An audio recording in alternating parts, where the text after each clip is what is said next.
ये मैंने बिटकॉइन का खोला हुआ है 4 आवर्स वाला टाइम फ्रेम।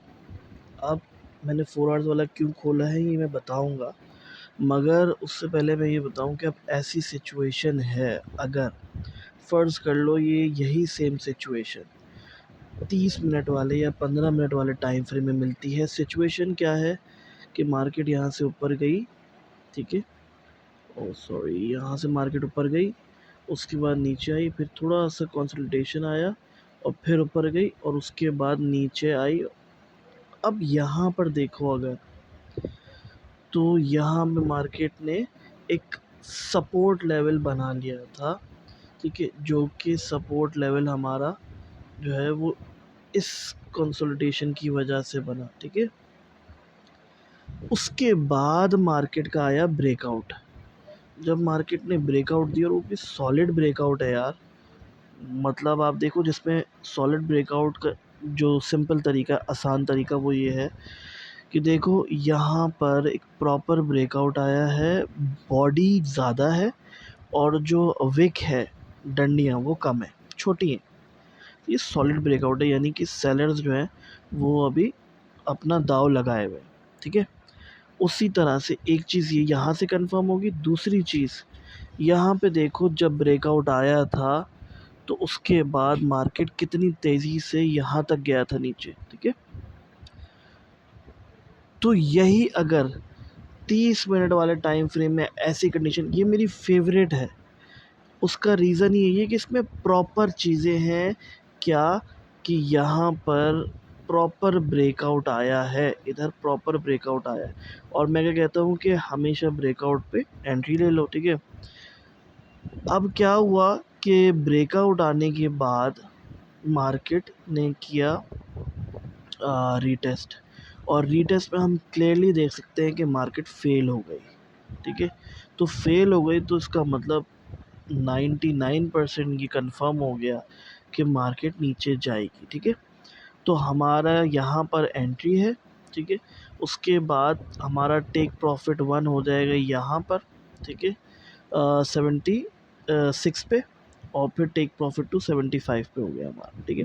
तो इस चीज़ का ख़्याल रखना है कि हमेशा ब्रेकआउट पे एंट्री लेनी है। अब आते हैं दूसरी चीज़ पर, दूसरे क्या कहते हैं उसपे, एनालिसिस पे, कि मैंने 4 घंटे वाला जो टाइम फ्रेम है वो इसलिए खोल के रखा है कि अगर यहाँ पे आप गौर से देखें ज़ूम आउट करके, तो मार्केट बड़े ज़बरदस्त मोमेंटम के साथ हायर हाइज़ बना के ऊपर जा रही थी, क्या है, ठीक है? हायर हाइज़ और हायर लोज़, ठीक है? ये बना के ऊपर जा रही थी और ऊपर जाने के बाद अचानक यहाँ पर क्लियरली देख सकते हैं आप कि मार्केट ने बनाया हायर हाई की जगह डबल टॉप। इसको थोड़ा-सा नीचे करता हूँ, डबल टॉप, ठीक है? तो मार्केट ने डबल टॉप बनाया, यानी कि इससे आगे मार्केट नहीं जा सकी, यानी उसने हायर हाई नहीं बनाया बल्कि डबल टॉप बनाया। जब उसने डबल टॉप बना दिया तो हमें पहली कन्फर्मेशन मिल गई कि मार्केट यहाँ से कंसोलिडेशन में गई है, क्योंकि ऑलरेडी मार्केट काफ़ी टाइम से हायर हाइज़ बना रही थी, यानी कि बुलिश मोमेंटम में थी। उसके बाद अब जब उसने हायर हाइज़ की जगह डबल टॉप बना दिए पैटर्न, और डबल टॉप पैटर्न बनाने के बाद हमें ब्रेकआउट भी नज़र आ गया। तो हमें यहाँ पर एक चीज़ कन्फर्म हो गई कि हम आराम से 4 घंटे वाले टाइम फ्रेम के अंदर यहाँ तक की ट्रेड ले सकते हैं, ठीक है? क्यों? क्योंकि मार्केट अब नीचे आएगी अगर हम इन सबको रिमूव कर दें, ठीक है? हम इन सबको रिमूव कर देते हैं, तो मार्केट जो है वो आएगी नीचे, ठीक है? और नीचे आएगी यहाँ तक, और यहाँ से बहुत ज़्यादा पॉसिबिलिटी है कि या तो मार्केट जो है वो ऊपर जाए दोबारा, ठीक है? और फिर ब्रेक करने की कोशिश करे, फिर वापस नीचे आए, फिर ब्रेक करने की कोशिश करे और फिर यहाँ से एकदम नीचे जाए और फिर ऑब्वियसली बेयरिश मार्केट शुरू। तो अगर तो यहाँ पर ब्रेकआउट आ गया तब तो हमें एक चीज़ कंफर्म हो जाएगी कि मार्केट मज़ीद ऊपर जाएगी। मगर अगर यहाँ ब्रेकआउट नहीं आते, ठीक है, तो हमें ये कंफर्म हो जाएगा कि मार्केट यहाँ से नीचे जाएगी। अगर मार्केट ने इस लेवल को भी ब्रेक कर दिया और ब्रेक करके नीचे आई और फिर उसके बाद लोअर हाइज और लोअर लोज बनाना शुरू कर दिए, ठीक है, तो फिर हमें क्लियर हो जाएगा कि मार्केट जो है वो बेरिश मोमेंटम में है। और ट्रेड हमेशा एनालिसिस करके ली जाती है, चाहे आप 30 मिनट वाले टाइम फ्रेम में करो या 15 मिनट वाले या 4 घंटे वाले या 1 घंटे वाले। क्यों? क्योंकि अगर मैं यही ट्रेड कर रहा होता बगैर 4 घंटे वाले टाइम फ्रेम को देखे हुए, ठीक है, तो मुझे पता कैसे चलता कि मार्केट का अभी ट्रेंड क्या है, नीचे है या ऊपर है या फिर साइडवेज हुई हुई है मार्केट, ठीक है। तो ट्रेंड का पता ही चलेगा हायर टाइम फ्रेम से जब भी ट्रेड लो। और अगर ट्रेड में देखो कि हायर टाइम फ्रेम 4 घंटे 1 दिन वाले में मार्केट जो है वो हायर हाइज बना रही है, तो हमेशा कोशिश करो कि जब लोअर टाइम फ्रेम में जाओ, जैसे 15 मिनट 5 मिनट या 30 मिनट, ठीक है, तो उसमें भी बुलिश साइड ट्रेड लो, ठीक है, और कोशिश करो कि बुलिश साइड ट्रेड लो, क्योंकि मार्केट ट्रेंड चेंज करने से पहले कंसोलिडेशन में जाएगी तो वो प्रॉफिट तो देगी। बस टारगेट हमेशा लालच नहीं करनी है, मेन टारगेट से थोड़ा सा नीचे ही रखना है, ठीक है। और उसी तरह से अगर मार्केट 4 घंटे वाले टाइम फ्रेम के अंदर नीचे जा रही है यानी बेरिश मार्केट है, ठीक है, तब हमेशा कोशिश करो कि सेल साइड पे ट्रेड लो छोटे टाइम फ्रेम्स के अंदर, जैसे कि 15 मिनट हो गया या 30 मिनट हो गया, क्योंकि बड़े टाइम फ्रेम में ऑलरेडी मोमेंटम बना हुआ है बेरिश का या बुलिश का, तो अल्टीमेटली मार्केट ने नीचे ही जाना है।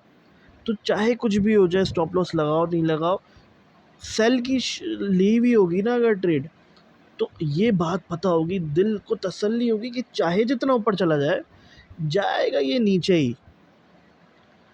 तो इसलिए फ़ायदे में रहोगे हमेशा।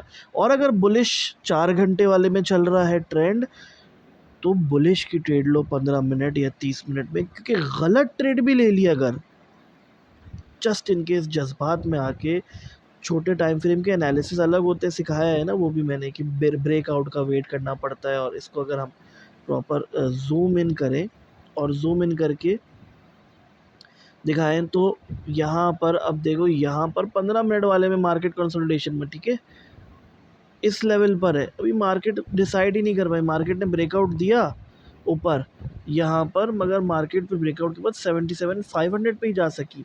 उसके बाद मार्केट नीचे आई और मार्केट नीचे आके इतना नीचे, जबकि मार्केट को, अगर मार्केट को ऊपर जाना ही था तो मार्केट को यहाँ से आकर टकरा के और ऊपर जाना चाहिए था, हायर हाइज क्रिएट करने चाहिए थे, मगर मार्केट दोबारा अपने मोमेंटम पे अपना कंसोलिडेशन लेवल पे चली गई और यहाँ से कंसोलिडेट कर रही है। अब अगर ब्रेकआउट आया नीचे यहाँ पर, तो हमें कंफर्म हो जाएगा कि मार्केट जो है वो नीचे जाएगी, ठीक है, और हम यहाँ पे एंट्री लेंगे। 15 मिनट वाले टाइम फ्रेम में हमने यहाँ पे एंट्री ली, और हमारा जो इसको छोटा कर देते हैं, ठीक है, हमारी एंट्री 76,500 पे एंट्री होगी, और 76,250 पे टेक प्रॉफिट 1, ब्रेकआउट आने के बाद 76 पे take profit 2 and so on, ठीक है। उसी तरह से अगर मान लो कि मार्केट जो है वो यहाँ ब्रेकआउट देती है, ठीक है, तो फिर हमें ये बात पता होगी कि मार्केट पहले यहाँ जाएगी, ठीक है, इस लेवल को टच करेगी, इस लेवल को टच करने के बाद हो सकता है यहाँ ब्रेकआउट दे दे या फिर यहाँ से रिवर्स बैक हो और फिर और ऊपर जाए, बट ऐसा लग नहीं रहा। अगर मैं इनको डिलीट कर दूँ और डिलीट करके दिखाऊँ, तो यहाँ पे देखो कि मार्केट जो है वो कंटिन्यूसली उसने एक बार टच किया, दूसरी बार टच किया, ऊपर जाने की कोशिश की, थोड़ा-सा गई, वापस नीचे आई और फिर तीसरी बार टच की, चौथी बार। मार्केट इस लेवल को ब्रेक ही नहीं कर पा रही है यार। मार्केट इस लेवल से ऊपर नहीं जा पा रही है। इसका मतलब क्या है कि मार्केट इस लेवल से ऊपर नहीं जा रही है या इस लेवल से ऊपर नहीं, मार्केट नहीं कर पा रही है। और अगर यहाँ पर देखें तो मार्केट ने इनसे ज़्यादा बड़ा यहाँ पर दिए, नीचे की तरफ ज़्यादा बड़ी कैंडल्स बन रही है, रेड कैंडल ज़्यादा बन रही है और नीचे की तरफ मार्केट का ज़्यादा टारगेट है, क्योंकि ये लेवल भी देखो छोटा होता जा रहा है, यहाँ पर हो गई, ठीक है। तो इस चीज़ का ख्याल रखना है और ट्रेड उसी हिसाब से लें कि जिस हिसाब से मार्केट का ट्रेंड है और उसी में फ़ायदा भी है, ठीक है। और उम्मीद करता हूँ वीडियो पसंद आई होगी, समझ आई तो लाइक सब्सक्राइब करना नहीं भूलिएगा। मिलते हैं अगली वीडियो में, तब तक के लिए गुड बाय।